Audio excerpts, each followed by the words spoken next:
క్రీస్తునందు ప్రియ దేవుని బిడ్డలందరికీ యేసుక్రీస్తు వారి శ్రేష్టమైన నామంలో శుభాభివందనలు తెలియజేస్తున్నాను. దేవుని ద్వారా మనం అద్భుతం పొందుకోవాలని, మన కళ్ళారా అద్భుతం చూడాలని ఇష్టపడతాం. మీకు ఎప్పుడైనా ఆశ కలిగిందా? దేవుడు నా జీవితంలో అద్భుతం చేయాలి, నా కొరకే చేయాలి, నేను చూడాలి, లేదా నా జీవితంలో అద్భుతం చేయడం అనేకులు చూడాలి అన్న ఆశ మీకు కలిగిందా? లేదా ఏదైనా అద్భుతం జరగాలి అని ఎదురు చూస్తున్నారా? ఖచ్చితంగా ఆయన అద్భుతం చేయగలడు. ఎందుకంటే ఆయన అద్భుతములు చేయ దేవుడు కాబట్టి. ఆయన ఆశ్చర్యకరుడు, ఆలోచనకర్త. ఆశ్చర్యకరుడు, ఆలోచనకర్త. బలవంతుడైన దేవుడు, నిత్యుడగు తండ్రి, సమాధానకర్త ఆయన, సమాధానానికి అధిపతి ఆయన, సమాధాన కారకుడు ఆయన. అద్భుతాలు చేస్తాడు ఆయన. అయితే మన జీవితంలో గొప్ప అద్భుతం ఏంటో తెలుసా? ఈరోజు మీరు వాక్యం వింటున్నారే, ఈరోజు మీరు దేవుని ప్రజగా మారారే, ఈరోజు వెలుగు సంబంధులు ఉన్నారే, ఇంతకన్నా అద్భుతం ఏముంది చెప్పండి? ఒకనప్పుడు పాపిగా బ్రతుకుతున్న మనం నేటి దినాన క్రీస్తు సాక్షులమయ్యాం. ఇంతకన్నా అద్భుతం ఏముంది? అద్భుతం చూస్తేనే నమ్ముతాను అని నేటి దినాన ఒకవేళ నువ్వు అనుకుంటే బహుశా మీరు క్రీస్తుని వేరే విధంగా అర్థం చేసుకున్నారేమో. ఆయన అద్భుతములకు మించినవాడు ఆయన. యేసుక్రీస్తు ప్రభువారు భూమి మీద జీవించిన కాలంలో తనను తాను వ్యక్తం చేసుకోవడానికి, తనెవరో చెప్పడానికి అద్భుతాలు చేశాడు. ఈ దినాన అద్భుతము జరిగినా జరగకపోయినా ఒకటి మాత్రం వాస్తవం, మార్పు చెందిన నీ జీవితం అద్భుతం. చూడండి, అనేక మంది లోకంలో భయానక పాప జీవితంలో బ్రతుకుతున్నవారు సువార్తను విని, యేసుక్రీస్తు యొక్క శిలువ వార్తను విని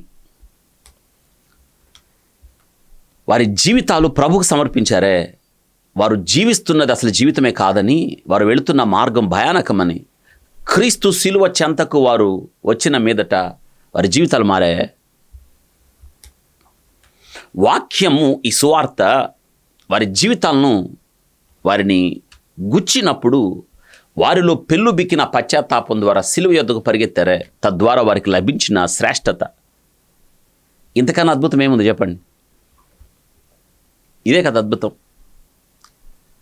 నేటి దినాన చాలామంది అద్భుతం అద్భుతం అద్భుతం. యేసుక్రీస్తు ప్రభు జీవించిన కాలంలో కూడా శాస్త్రులు, పరిసయ్యులు, సద్దుకాయులు నిత్యం ఆయన విమర్శించేవాళ్ళు, ఆయన్ని అడుగుతుండేవాళ్ళు, ఒక సూచక్రియ లేదా ఒక అద్భుతం చేయి, నేను అప్పుడు నమ్ముతాం. ప్రభు అన్నాడు, వ్యభిచారులైన చెడ్డతరం వారు సూచక్రియ అడుగుతున్నారు. యోనాను గురించిన సూచక్రియ తప్ప మరేది అనుగ్రహించబడలేదు అని. అంటే ఏం చెప్పాడు ప్రభువారు? యోనాను గురించిన సూచక్రియ. యోన మత్స్యం కడుపులో, చేప కడుపులో, సముద్రపు అగాధంలో ఏ రీతిగా 3 రాత్రింబవళ్ళు ఉన్నాడో అలాగ మనుష్య కుమారుడు తన మరణ పునరుత్థానాల గురించి ప్రభు చెప్తున్నాడు. ఈరోజు మనం ప్రకటించాల్సింది పౌలు గారు వలె సిలువ వేయబడిన క్రీస్తును ప్రకటిస్తున్నాం, పునరుత్థానుడైన క్రీస్తును ప్రకటిస్తున్నాం. ఆయన లేఖనములను బట్టి మృతి చెందను, సమాధి చేయబడెను, లేఖనములను బట్టి తిరిగి లేచాడు. మన పాపముల నిమిత్తం, మన అపరాధముల నిమిత్తం అప్పగించబడి మనం నీతిమంతులగునట్లుగా ఆయన తిరిగి లేచాడు. నేటి దినాన ప్రకటించవలసిన సువార్త అది. దీనికి మించి ఏది ప్రకటించినా, క్రీస్తును కాక మరేది ప్రకటించినా, పౌలు గారు అన్నాడు, పరలోకము నుండి దిగొచ్చిన దూత సైతం చేర్చుకోవద్దు. కానీ నేటి దినాన ప్రజలకు ఈ సువార్త నచ్చట్లేదు. ఇంకా దేవునితో వ్యాపారము చేయాలనుకున్న బుద్ధి లేని వారు క్రైస్తవ ప్రపంచంలో తయారయ్యారు. సిలువను గాక, క్రీస్తును గాక మన జీవితంలో దేనిని చెప్పినా మీరు బుద్ధి లేనివాళ్ళుగా ఉండకండి, బుద్ధి కలిగిన వారిగా ఉండండి. క్రీస్తు శిలువను మీరు స్వీకరించడానికి సిద్ధంగా ఉండాలి. ప్రభు చెప్పాడు, ఎవరైనాను నన్ను వెంబడింపగోరిన ఎడల తను ఉపేక్షించుకొని సిలువెత్తుకొని, ఏమెత్తుకోవాలి? సిలువెత్తుకొని. నేను దాన్ని మరింతగా తెలుగు తర్జుమా చేస్తా, మీ సమాధి పెట్టె మీరే సిద్ధం చేసుకొని క్రీస్తుని వెంబడించాలి. ఇది ప్రభు మన జీవితాల్లో కోరాడు. సిద్ధమేనా? దీనికోసం కాకుండా దేనికోసమో క్రీస్తు దగ్గరకు వస్తున్నావంటే దాని అర్థం ఏంటంటే నీకు ఇంకా క్రీస్తు అర్థం కాలేదన్నమాట. ఈ సమయమందు నేను మీకు ఒక శ్రేష్టమైన వాక్య భాగాన్ని మీ ముందు ఉంచడానికి ఇష్టపడుతున్నాను. మీ జీవితమే ఒక అద్భుతం, మారిన మీ జీవితమే ఒక సాక్షార్థం. కానప్పుడు పాపిగా ఉన్నాను, నేటి దినాన క్రీస్తు ద్వారా నేను పట్టబడ్డాను. ఇంతకన్నా సాక్ష్యం ఏముంది చెప్పండి? ఇంతకన్నా అద్భుతం ఏముంది చెప్పండి? దీన్ని అద్భుతం అంటారు. మారిన నీ జీవితం. ఒకనప్పుడు నువ్వు ఎలా ఉన్నావు, నేటి దినాన్ని ఎలా ఉన్నావు, ఇదే కదా దేవుడు మన జీవితాల్లో కోరుతున్నాడు. యోహాను సువార్త 4వ అధ్యాయం, యోహాను సువార్త 4వ అధ్యాయంలో ఒక శ్రేష్టమైన వాక్య భాగాన్ని మనం చూస్తాం. అక్కడ మారిన ఒక పాపములో జీవిస్తున్న ఒక స్త్రీ, ఆమె జీవితం భయానకం, అంధకారం. ఆమె పాపము ఆమె ఒంటరితనాన్ని తీసుకొచ్చింది. అందుకే నీళ్లు చేదుకోవడానికి మధ్యాహ్నం సమయంలో వచ్చింది ఆమె. ఎందుకు? ఆమె భయంకరమైన పాపంలో జీవిస్తుంది. ఆమె కొరకు క్రీస్తు ప్రభువారు మధ్యాహ్నం వేళ 12 గంటల సమయం బావి యొద్ద వచ్చి కూర్చున్నాడు. అందరికి తెలుసు సమరయ స్త్రీ అంటాం ఆమెని. వాస్తవంగా దారిలో రారు, సమరయుల మార్గంలో యూదులు రారు. ఎందుకంటే ఈమె చెప్తుంది సాంగత్యం లేదు కదా అనే మాట. యేసుక్రీస్తు అందరికీ ప్రభు అండి. ఆయన ఏ భేదము లేదు, అందరూ పాపము చేసి దేవుడు అనుగ్రహించు మహిమను పొందలేకపోతున్నారని వాక్యం చెప్తుంది. యూదుడని గ్రీసు దేశస్థుడని కాదు, ఒక్క మనుషుని ద్వారా పాపం లోకమంతటికి సంతృప్తమైందని వాక్యం చెప్తుంది. అందరూ పాపులే, నీతిమంతుడు లేడు, ఒక్కడు కూడా లేడని వాక్యం చెప్తుంది. దేవుడు లోకమును ఎంతో ప్రేమించాను, అందరిని ప్రేమించాడు ఆయన. సమరయ మార్గంలో వచ్చాడు ఆయన. యూదులు అసలు రారు, చుట్టూ తిరిగి వెళ్తారు, అసలు వాళ్ళ దారిలో రానే రారు. వింటున్నారా? ఎండవేళ ప్రభు అక్కడికి వచ్చాడు. ఎందుకంటే ఆమె జీవితంలో ఒక అద్భుతం చేయడానికి. ఈరోజు మనం ఏమనుకుంటామంటే అద్భుతం అంటే, నేటి దినాన్ని మీరు వింటున్నారు కదా, కుంటివాళ్ళు నడుచుట, గుడ్డివాళ్ళు చూచుట, పక్షవాయువు కలుగును లేచుట, ఇంకే అద్భుతాలు చాలా పేర్లు పెట్టారు కదా. అవి వాటికన్నా అద్భుతం ఈ దినాన్ని మనం నేర్చుకోబోతున్నాం. అవి ఎప్పుడు జరుగుతూనే ఉంటాయి అద్భుతాలు. విశ్వాస సహితమైన ప్రార్థన రోగిని స్వస్థపరుస్తుంది. మా కళ్ళతో, మా వ్యక్తిగత అనుభవాలలో, మేము పనిచేస్తున్న హాస్పిటల్లో చెప్పడానికి వేలు కాదు, లక్షల సాక్ష్యాలు ఉన్నాయి. వేలు ఎప్పుడో దాటిపోయాయి. ఇన్ని సంవత్సరాల ఈ వైద్య అనుభవంలో కళ్ళతో చూడగలిగాం మేము. క్యాన్సర్ బాగోవడం మాకు తెలుసు. భయానకమైన పరిస్థితుల్లో ఇక బ్రతకడు అనుకున్నవాడు లేచి వెళ్ళిన వాళ్ళు తెలుసు మాకు. హాస్పిటల్లో బాగైన వాడు మాకు తెలుసు. ఇక్కడ వాళ్ళు బాగయ్యారు, రోగము నుండి విడుదల నొందారు దానికన్నా వారు క్రీస్తు యొద్దకు వచ్చారే, ఇది అద్భుతం. ఇక్కడ మీరు గమనించాల్సింది ఏంటంటే, నాకు ఈ రోగం బాగైంది కాబట్టి నేను యేసుక్రీస్తుని నమ్ముకున్నాను, ఇదిగా సాక్ష్యం. నేను పాపిని, పాపములో బ్రతుకుతున్న నన్ను క్రీస్తు ప్రభు ప్రేమ నన్ను రక్షించింది, ఇది సాక్ష్యం. ఇవి చెప్తూ వెళ్తే హాస్పిటల్లో జరిగిన నేను ఒక్కొక్కరు నిలబెట్టి ఈ సాక్ష్యాలు మీరు చెప్పండి అని మీకు ఆ రిపోర్ట్స్ చూస్తూ వచ్చినప్పుడు ఎలా ఉన్నారు, ఇప్పుడు ఎలా ఉన్నారు, ఇవి చెప్తే ఇక వాక్యం చెప్పే సమయం కూడా ఉండదు మీకు.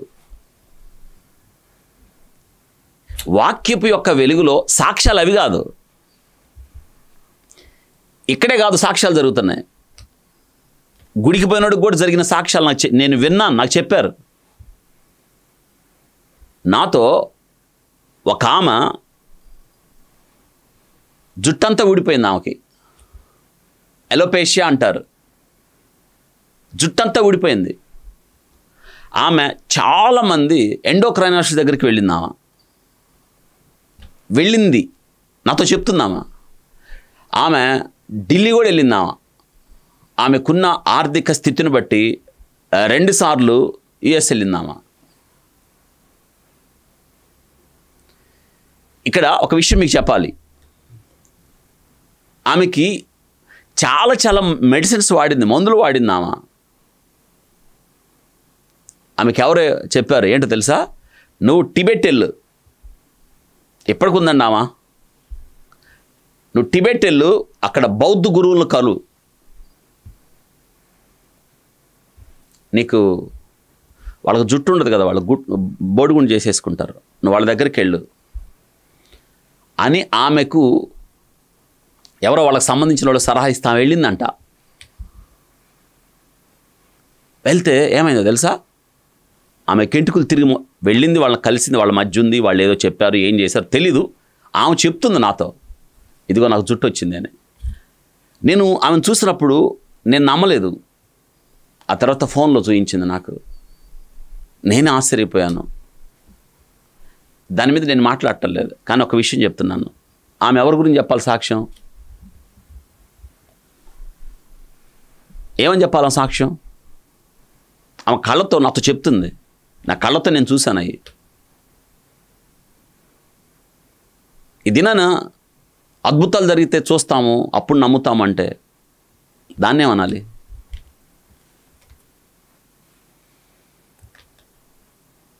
ఐగుప్తు బానిసత్వంలో ఉన్న ఇజ్రాయేలీలను రక్షించడానికి,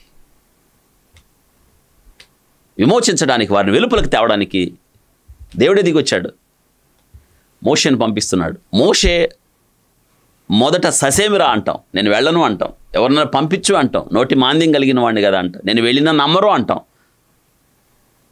దేవుడు పంపించటం, నీ చేతిలో ఉంది ఏమిటి అని అడిగినప్పుడు కర్ర అన్నాడు. ఆ కర్ర కింద వేయగా పామైంది. తోక పట్టుకున్నాడు, మళ్ళీ కర్ర అయింది. ఒక్క విషయం చెప్పాలి, మోషే దేవుడు తోడుగా తన సోదరుడు అహరోన్ ఇవ్వడం, ఐగుప్తుకి మోషే వెళ్ళడం, ఫరో ముందు నిలబడడం, ఫరోతో మాట్లాడడం, ఇదంతా తెలుసు మనకి. నీ మాట విని, యెహోవా మాట విని ఇశ్రాయేలును పంపడానికి యెహోవా ఎవడు అన్నాడు. మోషే తన కర్రను కింద వేయగా పామైంది. అయితే ఇక్కడ ఫరో ఏమి ఆశ్చర్యపడలేదు, అమ్మో అద్భుతం జరిగింది అనలేదు. అసలు ఫరో కొంచెం కూడా కదలేదు అక్కడి నుంచి. ఇది అద్భుతమే కదా.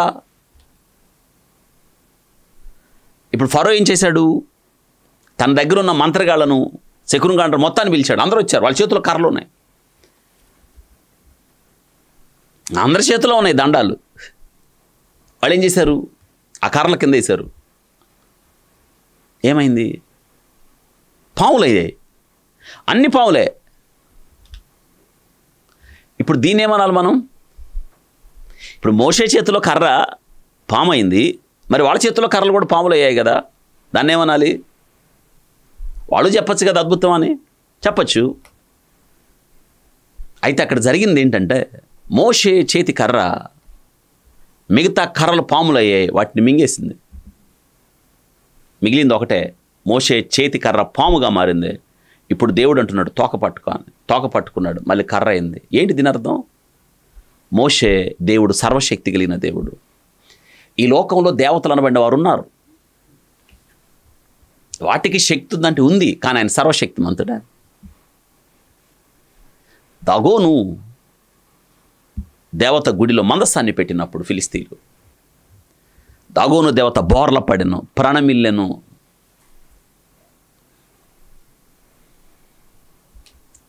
దీని అర్థం ఏంటి? ఆయన సర్వశక్తిమంతుడు. ఆయన నన్ను దీవించాడు, నన్ను దీవించాడు దేవుడు, నన్ను దీవించాడు. గుడికి వెళ్ళినోడు, లేదా ఇంకో చోటకి వెళ్ళినోడు, కొండకి వెళ్ళినోడు, చక్రం ఎక్కినోడు 3 కోట్లు ఇచ్చాను, 6 కోట్లు ఇచ్చాను, 10 కోట్లు ఇచ్చాను, దిగదుడుపు చేశాను, సొబ్బు ఇచ్చాను, అన్ని ఇచ్చాను, నన్ను ఈ దేవుడు దీవించాడంటే మరి వాళ్ళని ఎవరు దీవించారు? నేను ఎప్పుడు ఒక విషయం చెప్తాను. అజ్ఞాత భక్తుడు 14 కోట్లు వేశాడని విన్నాను నేను. అజ్ఞాత భక్తుడు, అందులో ఏముందంటే, అజ్ఞాత భక్తుడు ఒక చీటీ వదిలిపెట్టి వెళ్ళాడు. ఏంటంటే, ఆ గుడికి వెళ్ళిన అజ్ఞాత భక్తుడు ఆ దేవుణ్ణి వేడుకున్నాడంట. వ్యాపారం వృద్ధిలోకి వస్తే గతంలో 7 వేసాను, మళ్ళీ సంవత్సరంలో తిరిగి వస్తా, దీనికి డబల్ వేస్తానని. సంవత్సరం తిరక్క ముందే ఆయన వ్యాపారం వృద్ధి నొందింది అనుకున్నట్టుగా గతంలో వేసిన 7 కోట్లు ఇప్పుడు 14 కోట్లు వేసాడు. పేపర్లో చదివాను నేను. ఇప్పుడింతకీ ఆయన్ని వృద్ధిలోకి తెచ్చింది ఎవరు? కాబట్టి దినాన ఎందుకు ప్రజలు దారి తప్పిపోతున్నారంటే వాక్యం తెలియదు, అది సమస్య. వాక్యం చదివితే కదండి నేత్రాలు వెలిగించబడతాయి. వాక్యం తెలియకపోవడం ద్వారా దారి తప్పిపోతున్నారు. ఆశీర్వాదాలని, స్వస్థతలని, అద్భుతాలని పేరు పెట్టి పిలచటం అని. అసలు ఇదేంటి? ఈ చివరి దినాల్లో ఈ ధోరణి, వాక్యం చదివి వాక్యాన్ని హత్తుకొని, వాక్యము కొరకు అనగా క్రీస్తు కొరకు సిలువ మోస్తూ బ్రతకాల్సిన క్రైస్తవులు ఇంకా ఆశీర్వాదాల వలలో వింతలు విడ్డూరాలు చూడటానికి పరుగులు తీస్తున్నారంటే నిజంగా మనిషి కుమారుడు ప్రత్యక్షమగు వేళ, ఆయన వచ్చు వేళ మనుషులలో, విశ్వాసులలో లేదా క్రైస్తవులలో విశ్వాసము కనుగొందునా అన్న మాటలు నిజంగా ఎంత వాస్తవికతలు అవుతున్నాయి ఆలోచించాను. నేను కనుగొందునా విశ్వాసం? నేత్రాలు తెరవండి, బైబిల్ చదవండి. ప్రభు ఏం చెప్పాడో వాక్యము ద్వారా మనకేమి హెచ్చరిక చేస్తున్నాడో చూడండి. అంత్యకాలాలు అపాయకరమైన దినాలను పౌలు గారు 2 తిమోతి పత్రిక 3వ అధ్యాయంలో ఒక జాబితా చెప్పాడు. ఆ జాబితా నేటి దినాన్ని సరిపోతుంది. దేవునితో వ్యాపారం చేయడానికి పరుగులు తీస్తున్న అనేకులు ఏమనాలి వీళ్ళని?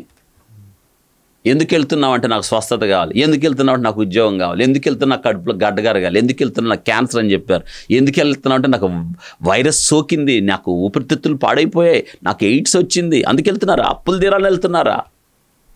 ఇదా దేవుడు మనకు నేర్పింది? ఇదేనా సిలువ సువార్త? కాదు.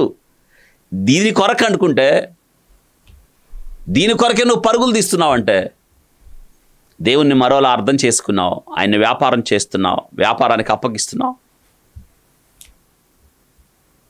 నేటి దినాల్లో అండి వాక్యం ఎక్కడ చెప్తున్నారు చెప్పండి? వాక్యాన్ని కదా ప్రకటించాలి, క్రీస్తు సిలువ కదా ప్రకటించాలి. మనం దాన్ని ప్రకటించకుండా ఏదో ఏదో ఏదో ఏదో చేయాలని వీళ్ళందరినీ దేవుని దగ్గరికే కదా మనం పిలుస్తున్నాం అనేవాళ్ళు కొద్దిమంది. నేను అంటాను, వచ్చారు, సిలువ సువార్తను చెప్పారా, వారి పాపమును ఖండించారా, వారి బ్రతుకులు ఎలా ఉన్నాయో వెల్లడి చేశారా? పౌలు గారు గలతీయులకు సిలువను ప్రదర్శించినట్లుగా క్రీస్తు సిలువ వేయబడినట్టుగా మీ ముందు నేను ప్రదర్శించాను కదా అన్నట్టు చెప్పారా? క్రీస్తుని ఎలా చూపిస్తున్నారు? ప్రాణం పెట్టిన ప్రాణనాథుడిగా చూపించారా? పాపమును రక్షించువాడు యేసు క్రీస్తు ప్రభు అని చెప్పారా? నేనే మార్గము సత్యము జీవము అని ప్రభు మాటలు ధైర్యంగా వెల్లడి చేశారా? లేదా రండి మీరు అద్భుతాలు పొందుకోండి. ఏంటి అద్భుతం? ఇంకా అందులుగా మారిపోతున్నారు. నేటి దినాన వాక్యాన్ని ప్రకటిస్తున్నప్పుడు పాపము ఖండించబడాలి. సువార్త వారి పాపపు ముసుగులు తొలగించాలి.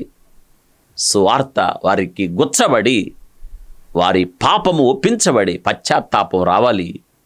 వారి పాపమును బట్టి వారు ఏడవాలి.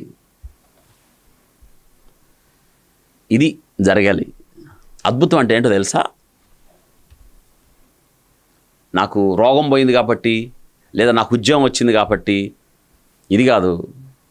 క్రీస్తు నా కొరకు ప్రాణం పెట్టి తిరిగి లేచాడు కాబట్టి నేను ఆయన రక్షకుడిగా అంగీకరిస్తున్నాను. నా జీవితంలో ఆయన చేసిన మహోపకారం ఏంటంటే, ఇప్పుడు క్రీస్తులో నేను ఎవరినంటే నన్ను నీతిమంతుడిగా మార్చాడు.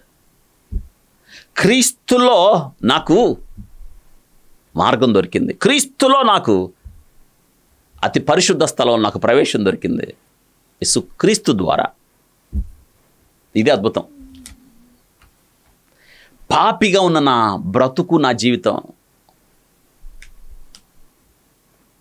ప్రభు యేసు క్రీస్తు ప్రభు ద్వారా మార్చబడింది. ఆ చర్చిలో ఒక అతను ఉన్నాడు. ఆయన జీవితం చాలా అద్భుతం. ఎప్పుడు తాగుడే. నాకు బాగా తెలుసు. ఎప్పుడు తాగుడే. అంతు లేదు ఆయన తాగుడికి. ఎవరిని పడితే వాళ్ళని డబ్బులు అడిగేవాడు. రోడ్డు మీద అడుక్కునేవాడండి ఆయన తాగుడికి డబ్బులు లేక. ఉద్యోగస్తుడు, మళ్ళీ ఉద్యోగానికి వెళ్ళేవాడు కాదు. ఒక దినాన మా ఇంటి ముందు వెళ్తున్నాడు, పట్టుకున్నాను నేను. అప్పుడు తాగిలేడు ఆయన. ఇంట్లో తీసుకొచ్చాను, కూర్చోబెట్టాను. కూర్చో అంటే కూర్చోలేదు, చేతులు కట్టుకున్నాడు. అంటే ఆయనకి దేవుడు అంటే భయం ఉంది. గడగడ వణిగిపోతున్నా, అంటే తాగుడు వల్ల వణుకు వచ్చేస్తుంది ఆయనకి. బలహీనం అయిపోయాడు. కూర్చున్నాడు. నేనే ఆయనకి కాఫీ కల్పించాను, తాగు కూర్చో. ఆయన నాకు తెలుసు, వాళ్ళ భార్య పిల్లలు నాకు తెలుసు, చిన్న పిల్లలు.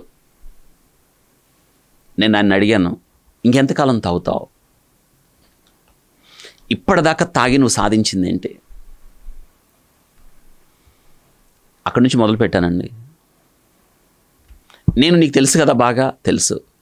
ఏ రోజు ప్రార్థనకు రావాలనిపించట్లేదా? నీకు ఎప్పుడైనా ఆశ కలిగిందా ఇది మానుకోవాలని? ఇంట్లోంచి బైబిల్ తీసుకొచ్చి ఆయన్ని కూర్చోబెట్టి, జీవితం అంటే ఏంటో, తాగుడు ద్వారా ఆయన ఏం పోగొట్టుకున్నాడో, దేవుడు ఆయనకిచ్చిన ఆధిక్యతలని చెప్పాను, తనను ఎలా పోగొట్టుకున్నాడో చెప్పాను, దేవుని ప్రేమ ఏంటో చెప్పాను. ఆ ప్రేమ ఎంత గొప్పదో ఆయన్ని బయట నుంచి తీసుకొచ్చి లోన కూర్చోబెట్టానే. ఇది దేవుని ప్రేమ. నువ్వు తాగడానికి వెళ్తున్నావు, కానీ క్రీస్తు ప్రేమ నిన్ను పట్టుకుంది నేను కాదు. అసలు నీతో మాట్లాడాల్సిన అవసరం నాకు లేదు. నిన్ను చేయి పట్టుకొని తీసుకొచ్చి కూర్చోబెట్టాల్సిన అవసరం నాకు అంతకన్నా లేదు. కూర్చోబెట్టి నీకు కాఫీ ఇచ్చి, ఈ దినాన సమయాన్ని కేటాయించి వాక్యం తెరిచి నీతో మాట్లాడుతున్నామే, ఇది దేవుని ప్రేమ. అంటే నువ్వు నశించిపోవడం ఆయనకి ఇష్టం లేదు. యేసుక్రీస్తు నిన్ను ఎలా ప్రేమిస్తున్నాడో వినని ఆయనకి చెప్పానండి ఈ విషయాలన్నీ. ఇంతకాలం ఆయన ఏం పోగొట్టుకున్నాడో, ఆయన వల్ల ఆయన మీద ఆధారపడిన బిడ్డలు, భార్య ఏ రీతిగా నలిగిపోయారో చెప్పాను ఆయనకి. ఒక మాట చెప్పాను, దేవుడు నిన్ను రాజుగా చేయాలని ఇష్టపడితే నువ్వు బిచ్చగాడివయ్యావు, అడుక్కుంటున్నావు. చూడు నీ రూపం చూడు అని నేనేం చేశాను తెలుసా? ఇంట్లో నుంచి మళ్ళీ అద్దం తెచ్చి ఆయనకి ఇచ్చా. చూడవయ్యా నీ ముఖమేనా ఇది? నువ్వు ఉద్యోగస్తుడివి, ఆఫీసర్, ర్యాంక్లో ఉండాలి, కానీ నీకు ప్రమోషన్ రాలా. ఎందుకో తెలుసా? దేవుడు నిన్ను ఉన్నతమైన స్థానంలో ఉంటే నువ్వు అడుక్కుంటున్నావు. నిన్ను నా భర్త అని చెప్పుకోవడానికి నీ భార్య సాహసిస్తుంది అంటావా? మీ నాన్న ఏంటి అంటే నీ బిడ్డలు ఏం చెప్తారు? వీరికి మించి నీకు ఈ జీవితాన్ని ఇచ్చిన దేవుడు నిన్ను బట్టి దుఃఖపడ్డా? చెప్పానండి, ఇప్పుడు ఆయనతో చెప్పాను. నా అద్దం తీసుకున్నాను, బైబిల్ మూసేశాను, ఆయనతో చెప్పాను, ఇదిగో రక్షణ మార్గం ఏంటో తెలుసా? యేసుక్రీస్తే. ఇప్పటికైనా నిన్ను ప్రేమించాడే నీ కొరకు. నువ్వు ఇంకా తాగుతున్నా, ఇంకా పాపంలో జీవిస్తున్నా ఆయన ప్రేమను వెల్లడి చేశాడు. నీ కొరకు చనిపోయాడు, ఆయన ప్రాణం పెట్టాడు. నేను మంచివాళ్ళం కాకపోయినా ఆయన ప్రాణం పెట్టాడు. నువ్వు చేయాల్సింది ఏది లేదు.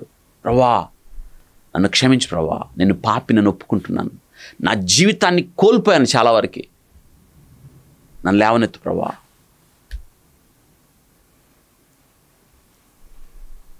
ఆయనతో మాట్లాడుతున్నప్పుడు ఆయనలో ఈ వాక్యం గుచ్చుకోగా ఈ వాక్యము ఆయన హృదయాన్ని బద్దలు చేసింది. ఇప్పుడు ఆయనలో నిజమైన వణుకు వచ్చింది.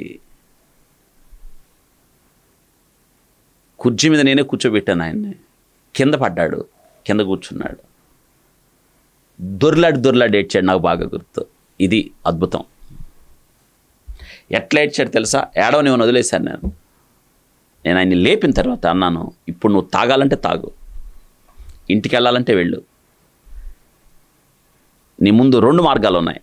ఇంత విన్న తర్వాత నువ్వు తాగడానికి వెళ్తావా, పశ్చాత్తాపంతో ఇంటికి వెళ్ళి కుటుంబంతో సమాధానపడి దేవుని దగ్గరికి వస్తావా? నిర్ణయము నీదని 2 మాటలు ప్రార్థన చేసి పంపించాను. తెలుసా, దేవుని వాక్యం ఆయన హృదయాన్ని బద్దలు చేసినప్పుడు ఇంకా తాగడానికి ఎట్లా వెళ్తాడు? ఇంటికి వెళ్ళాడండి, సమాధాన పడ్డాడు, ఎలుగెత్తి ఏడ్చాడంట ఇంటి దగ్గర. వాళ్ళ భార్య చెప్తుంది, పిల్లలు పట్టుకొని ఏడ్చి. చూసారా, ఒక తాగుబోతు హృదయాన్ని దేవుడు మార్చాడు, పాడైన జీవితాన్ని మార్చాడు, శిథిలమైన జీవితాన్ని మార్చాడు. ఇప్పుడు బాప్తిసం తీసుకున్నాడు, చర్చిలో సభ్యుడయ్యాడు, దేవుణ్ణి ఆరాధించే కుటుంబం. తెలుసా, వాళ్ళ భార్య నాతో చెప్తుంది, డాక్టర్ గారు మాకు ఇదివరకు తినటానికి కూడా ఉండే కాదు, ఇప్పుడు జీతం అంతా తెచ్చి నాకు ఇస్తుంటే అన్ని డబ్బులు ఏం చేయాలో మాకు అర్థం కావట్లేదు. తిండికి లేదు మాకు, ఇదివరకు తినటానికి లేదు, ఇప్పుడు డబ్బులన్నీ తీసుకొచ్చి నా చేతికి ఇస్తుంటే ఇన్ని డబ్బులు ఏం చేయాలో అర్థం కావట్లేదు. ఎందుకు ఈ మాటలు చెప్పాను తెలుసా? ఇది అద్భుతం కదా? దేవుడు కోరుకుంటున్న జీవితాలు ఇవి. పిచ్చి పిచ్చిగా పరిగెత్తకండి, అక్కడ అద్భుతాలు జరుగుతాయి. ఆడ పేరు పెట్టి పిలుస్తారు, ఆడ అంజురపకాయ ఇస్తారు, ఒలివకాయ ఇస్తారు, నూనెతో తైలాభిషేకం. ఏం తైలాభిషేకం? అసలు అభిషేకం అంటే ఏంటో తెలుసా? నేటి దినాన ఈ పదానికి అర్థం తెలియకుండానే పిచ్చిగా తిరుగుతున్నారు. అభిషేకం అంటే ఏం తెలియదు. ఎందుకు తెలియదు? బైబిల్ చదవరు కాబట్టి. ఈ దినాన వాక్యం వింటున్నా నీవు నేను రోషంగా బ్రతకండి దేవుని కొరకు. అద్భుతం ఏంటో తెలుసా? మారిన జీవితం, మారిన బ్రతుకు, రోత బ్రతుకు క్రీస్తు కొరకు సువాసన భరితమైన జీవితముగా సిలువ ద్వారా మార్చబడ్డానికి ఇంతకన్నా అద్భుతం ఏముంది? ఎన్నో సాక్ష్యాలు ఎట్టంటే యోనాను గురించిన సూచక్రియ తప్ప మరేది అనుగ్రహించబడలేదు అన్న మాటలు మనం మర్చిపోతే ఎలా? ఇది నా నీవు నేను తెలుసుకోవాల్సిన విషయం. అద్భుతం అంటే పాపిగా ఉన్న మన జీవితం యేసు క్రీస్తు ద్వారా మార్చబడి క్రీస్తు మార్గంలో నడుస్తూ క్రీస్తు సారూప్యంలోనికి మార్చబడుతున్నామే. ఇది అద్భుతం. యోహాను సువార్త 4వ అధ్యాయం 28వ వచనంలో ఆ స్త్రీ తన కుండ విడిచిపెట్టి ఊర్లోనికి వెళ్ళి, కుండ విడిచిపెట్టింది, ఊర్లోకి వెళ్ళింది. ఊరి బయట ఉన్న ఊర్లోకి వెళ్ళింది. అద్భుతం. కుండను విడిచిపెట్టి, బావి యొద్ద కుండను విడిచిపెట్టి, ఎవరున్నారా బావి యొద్ద? యేసుక్రీస్తు ప్రభువును. ఆమెతో మాట్లాడేశాడు. ఆమె జీవితాన్ని మార్చాడు. ఆమె పాపపు బ్రతుకును బట్టబయలు చేశాడు. చాలా విషయాలు ప్రభు మాట్లాడాడు ఆమెతో. చూడండి, ప్రభు ఒక పాపికై ప్రభు యొక్క దప్పిక. అందుకే అంటున్నాడు, దాహమునకు నీళ్ళు అన్నాడు. ఆమె, నీవు యూదుడవు కదా, యూదుడు అయిన నీవు సమరయురాలైన నన్ను ఎలా దాహం అడుగుతున్నావు? సాంగత్యం చేయరు కదా. ప్రభు అంటున్నాడు, నిన్ను దాహం అడిగిన వాడు ఎవరో నీకు తెలుసా?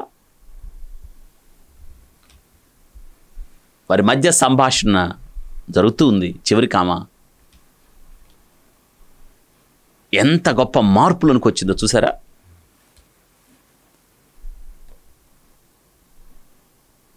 ఈ నీళ్లు తాగితే నువ్వు దప్పికొంటావు, నేనిచ్చు నీళ్లు తాగితే నువ్వు దప్పికొనవని ప్రభు అన్నప్పుడు ఆమె అన్నది, అయ్యా, నేను ఇంత దూరం రాకుండా మళ్ళీ దప్పిక కొనకుండా ఆ నీళ్లు నాకు ఇవ్వవా? ప్రభు అన్నాడు, వెళ్ళి నీ పెనిమిటిని తీసుకురాపో. ఆమె అంటుంది, నాకు పెనిమిటి లేడు, నాకు పెనిమిటి లేడు. తన నిజ స్థితిని ఒప్పుకుంది. చూడండి, ఆమెలో మార్పు, ఆమెలో అద్భుతం చూడండి ఎలా జరుగుతుంది. ప్రభు అంటున్నాడు, నీకు 5 పెనిమిట్లు ఉంటారు. ఇప్పుడున్నవాడు నీ వాడు కాదు. ఆమె జీవితం చూసారా? 5. ఆమె జీవితంలోకి ప్రవేశించిన వారు వెళ్ళిపోయిన వారు. ఆమె భయానకమైన జీవితం ఇక్కడ వెల్లడవుతుంది. 5, ఇప్పుడు ఒకడు 6, మొత్తం ఎవడు భర్త కాదు.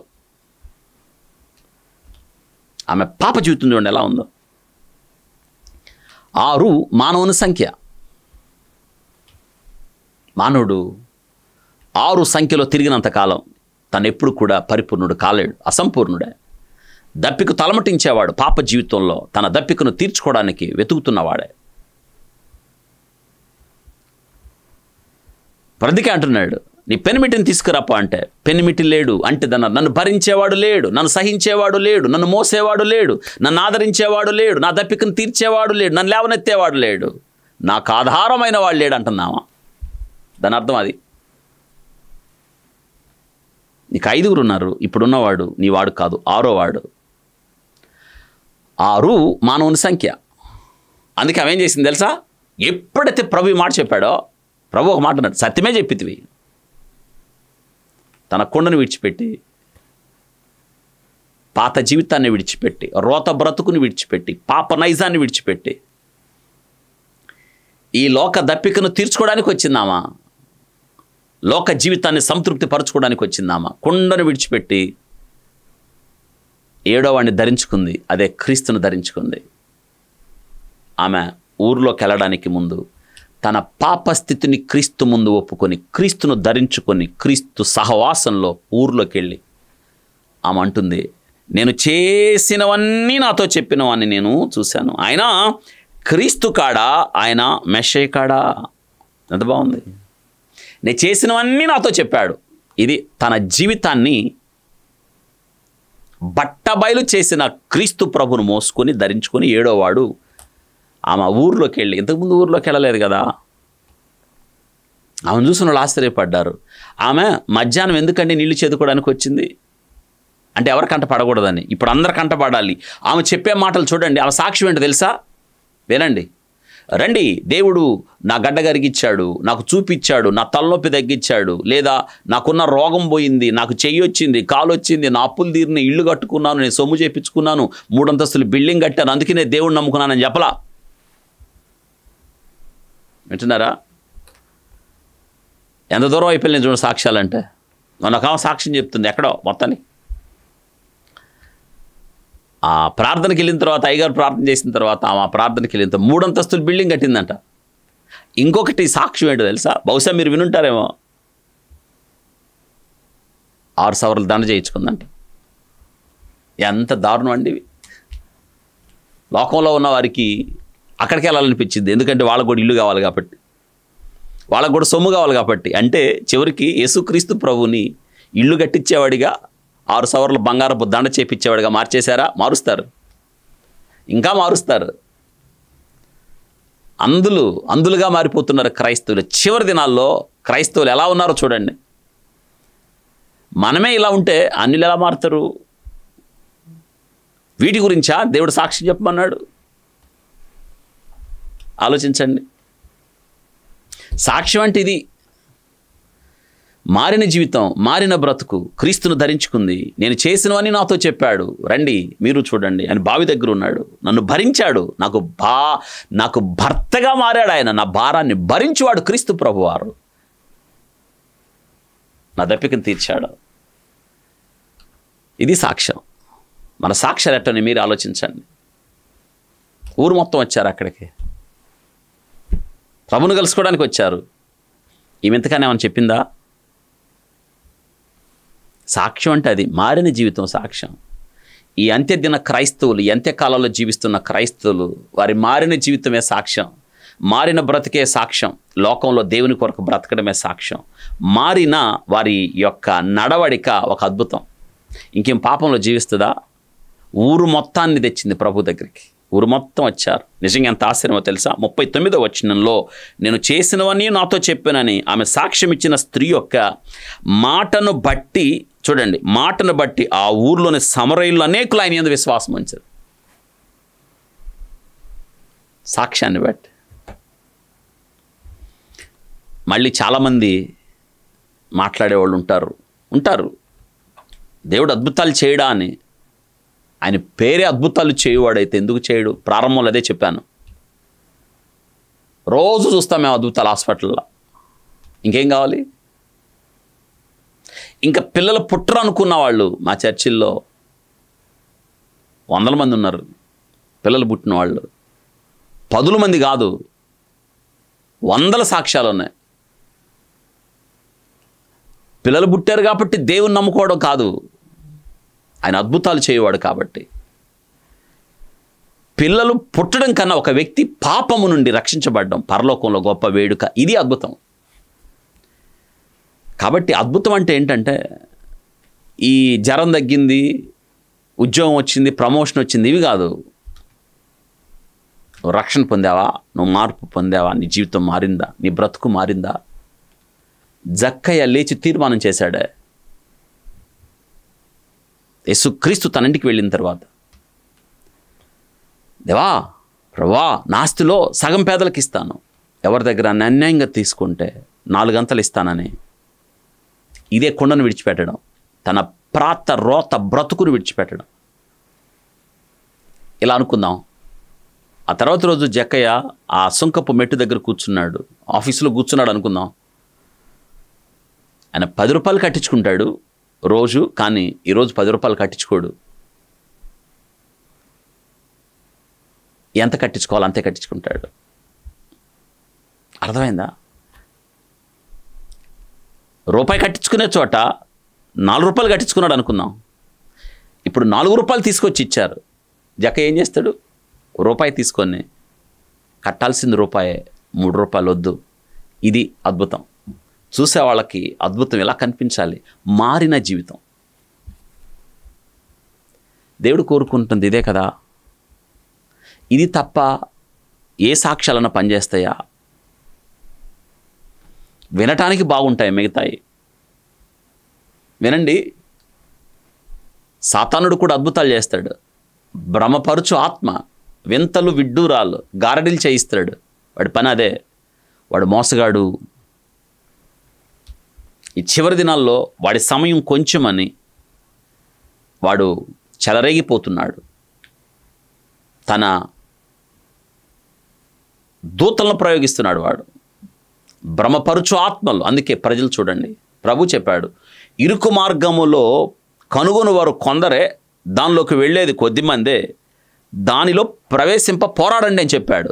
కానీ విశాల మార్గంలో పరుగులు తీస్తున్న వాళ్ళు అనేకులు. ఎందుకంటే వాళ్ళకి ఖండించి గద్దించి బుద్ధి చెప్పే బోధ వాళ్ళకి నచ్చదు, సిలువ నచ్చదు, లోకం నచ్చుతుంది. లోకానికి సిలువ వేయబడిన అనుభవం వాళ్ళకి తెలియదు అసలు. ఇది నన్ను వాక్యం వింటున్నా నేను. అద్భుతం అంటే తెలుసుకున్నారా? ఇది ఖచ్చితంగా తెలుసుకోవడం మాత్రమే కాదు, ఈ అద్భుతాన్ని గురించి, నిజమైన అద్భుతం ఏంటో దేవుడు కోరిన మన జీవితాలలో ఆయన ఏమి సాక్షిగా మన సాక్ష్యం ఎలా ఉండాలో ప్రభు కోరుకుంటున్నాడు. ఈ దినాన్ని వాక్యం ద్వారా మనం నేర్చుకుంటూ ఉన్నాం. మార్కు సువార్త 5వ అధ్యాయంలో చూడండి. మార్కు సువార్త 5వ అధ్యాయంలో 2000 దయ్యాలు పట్టినోడు మనకు కనిపిస్తాడు. అక్కడ యేసుక్రీస్తు ప్రభు అద్దరికి వెళ్ళి సముద్రమును దాటి ఆ 2000 దయ్యాలు పట్టిన వానిని దేవుడు స్వస్థపరుస్తాడు. ఆ 2000 దయ్యాలు పందుల్లోకి వెళ్ళడం, అవి చావడం, ఆ ఊరోళ్ళు యేసుక్రీస్తును వెళ్ళిపోమ్మంటాం. అయితే వినండి, మారిన ఆ వ్యక్తి జీవితం, ఒకనప్పుడు సమాధుల్లో ఉన్నాడు, అరుస్తున్నాడు, కేకలు వేస్తున్నాడు, రాళ్లతో తను గాయపరుచుకుంటున్నాడు, వెళ్ళేపోళ్ళ వాళ్ళు గాయపరుస్తున్నాడు. ఎవరు ఆ దారిలో వెళ్ళలేదు, అతన్ని సాధువు చేయలేకపోయారని వాక్యం చెప్తుంది. యేసుక్రీస్తు ప్రభువారు వాడిని వెతుక్కుంటా వెళ్ళాడు, అద్దరికి వెళ్ళాడు, వాడిని బాగు చేశాడు. అయితే చూడండి, వాడు అంతకుముందు వస్త్రాలు లేవు, దిగంబరిగా ఉన్నాడు, వాడు సాధువు చేయలేదు, ఒళ్ళంతా గాయాలు, రక్తసిక్తం. కానీ ఇప్పుడు స్వస్థ చిత్తుడై వస్త్రములు ధరించుకొని ప్రభు పాదాల దగ్గర కూర్చున్నాడు. మారిన జీవితం అద్భుతం అదే. కానీ ఆ ఊరి ప్రజలు అతన్ని చూసి కూడా పందుల మీద దృష్టి ఉంచారు, కానీ మారిన జీవితాన్ని చూడలేదు. పందులు పోయినాయి అని బాధపడ్డారు, కానీ ఒక వ్యక్తి రక్షణలోకి వచ్చాడని సంతోషించలేదు. వాడు వెళ్ళిపో అన్నారు. అయితే ప్రభు దోనెక్కుతున్నప్పుడు ఆ స్వస్థత నొందిన 2000 దయాలు పట్టినోడు స్వస్థ చిత్తుడై ప్రభును బతిమిలాడు, నీతో పాటు వస్తానని. అయితే ప్రభు ఏం చెప్పాడో తెలుసా? మార్కు సువార్త 5వ అధ్యాయం 19వ వచనం. ఆయన వానికి సెలవీయక, నీవు నీ ఇంటి వారి యొద్దకు వెళ్ళి ప్రభు నీ యందు కనికరపడి నీకు చేసిన కార్యములన్నిటినీ వారికి చెప్పమనెను. అప్పుడు వాడు వెళ్ళి యేసు తనకు చేసినవన్నీ దెకపొలిలో ప్రకటింపనారంభింపగా అందరూ ఆశ్చర్యపడిరి. యేసయ్య అన్నారు, వెళ్ళు, దేవుడు నీకేం చేశాడో మీ ఇంట్లో చెప్పు, సాక్షిగా బ్రతుకన్నాడు. కానీ వాడు ఇంట్లోనే కాదు, డెకపొలి అంటే డెకా అంటే 10, పొలి గ్రామాలు, 10 గ్రామాల్లో చెప్పాడు. ఆ సమాధుల్లో ఉన్నవాడిని నేనే, సమాధుల్లో రాళ్లతో నేను గాయపరుచుకుంది నేనే, సమాధుల్లో రాత్రిపూట కేకలేసింది నేనే, సమాధుల్లో ఉంటూ అటు ఇటు తిరుగులాడుతుంది నేనే, ఆ దారిలో వెళ్ళే వాళ్ళని రాయితో గాయపరిచింది నేనే. ఇప్పుడు సాధువు అయ్యాను. ఎట్లయ్యావు? యేసు నా జీవితాన్ని మార్చాడు. వెతుకుతూ వచ్చాడు, నా బ్రతుకును మార్చాడు. ఆయన నాకు చాలినవాడు, నాకు రక్షకుడు. సాక్ష్యం ఇది. మన సాక్ష్యాలు ఎలా ఉన్నాయా? మారిన జీవితం సాక్ష్యం, మారిన బ్రతుకు సాక్ష్యం. ఒకానప్పుడు పాపిని, ఇప్పుడు నేను నీతిమంతుడిని. ఒకానప్పుడు మనం ఎవరో చీకట్లో ఉన్నాం, ఇప్పుడు ఆశ్చర్యకరమైన వెలుగులో ఉన్నాం. ఒకానప్పుడు ప్రజగా ఉండక ఇప్పుడు ప్రజ అయ్యాం, దేవుని ప్రజ. ఒకానప్పుడు కనికరించబడక ఇప్పుడు కనికరించబడ్డాం. ఒకానప్పుడు పాపపు బానిసలం, ఇప్పుడు రాజులైన యాజక క్రమం. ఇది సాక్ష్యం. ఇంతకు మించి చెప్పడానికి సాక్ష్యం ఏముంది?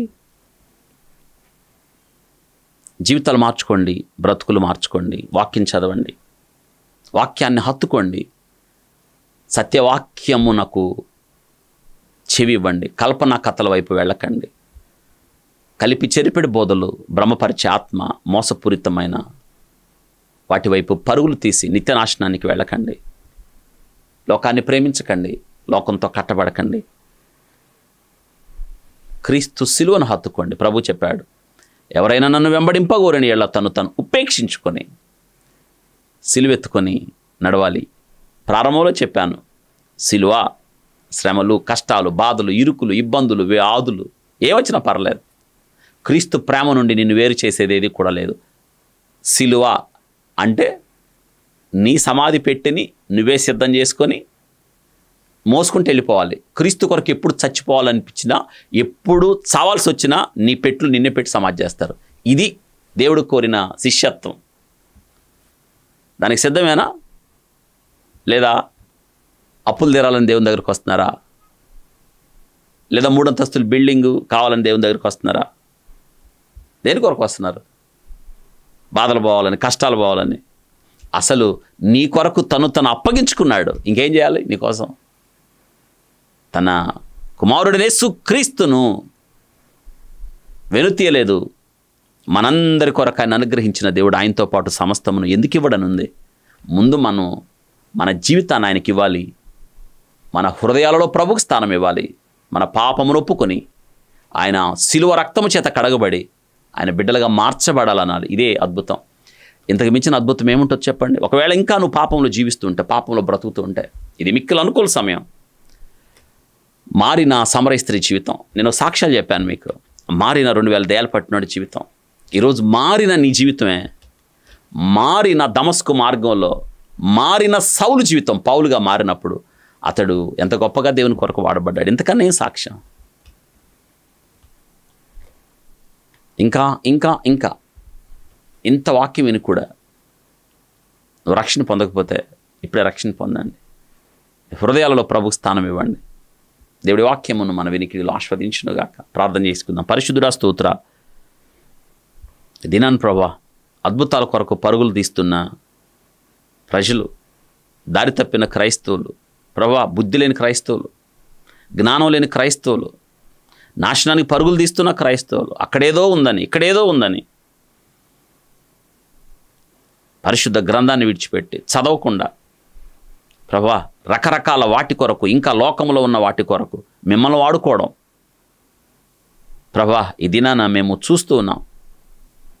నన్ను కనికరించమని ప్రార్థన చేస్తున్నాను. నేత్రాలు తెరవమని ప్రార్థిస్తున్నాను. క్రీస్తు శిలువ ప్రేమెట్టుదో గ్రహించున్నట్లుగా కృపతో జ్ఞాపకం చేసుకున్నాను. విత్తబడిన వాక్యం ద్వారా నేత్రాలు వెలిగించండి ప్రభా. నిజమైన అద్భుతం మారిన జీవితమే. ఇంతకన్నా అద్భుతం ఏముంది? ఒక పాపి శిలువ యొద్దకు ఆకర్షించబడి నీతిమంతుడిగా మార్చబడ్డం, ఇంతకన్నా అద్భుతం ఏముంది? పాపంలో జీవిస్తున్న స్త్రీ మిమ్మల్ని ప్రకటించే స్థాయికి ఎదగడం, ఇంతకన్నా అద్భుతం ఏముంది? సమాధుల్లో ఉన్నవాడు మార్చబడి 10 గ్రామాల్లో మీకు సాక్షిగా జీవించటం, ఇంతకన్నా అద్భుతం ఏముంది? మీరు కోరిన అద్భుతం ఇదే. స్తోత్రాలు నాయనా. మీ ఘనమైన నామంలో ప్రభా మీరు కోరుతున్నారు ఒక పాపి మీ యొద్దకు రావాలని. దినమెల్లా చేతులు చాచి పిలుస్తున్నారు. మీ యొద్దకు వచ్చే రక్షణ ఇస్తారు ప్రభా. విత్తబడిన వాక్యం మా కొరకు దీవించండి. ఈ దిన దీవెనతో మీ బిడ్డలు నింపండి. ఇంకా ఎవరైతే రక్షణ పొందలేదో ప్రభా వారిని మీరు జ్ఞాపకం చేసుకుని మీరు ఆకర్షించుకోనండి. ఈ దిన దీవెనతో నింపండి. మీరు మహిమ పొందమని సునామములు అడిగి వేడుకుంటున్నాం తండ్రి. ఆమేన్. మన తండ్రి దేవుని ప్రేమ, కుమారుడైన యేసుక్రీస్తు వారి యొక్క కృప, పరిశుద్ధాత్మ అన్యోన్య సహవాసం, కాపుదల నడిపి మందర సదాకాలం తోడై ఉండి నడిపించును గాక. ఆమేన్. God bless you.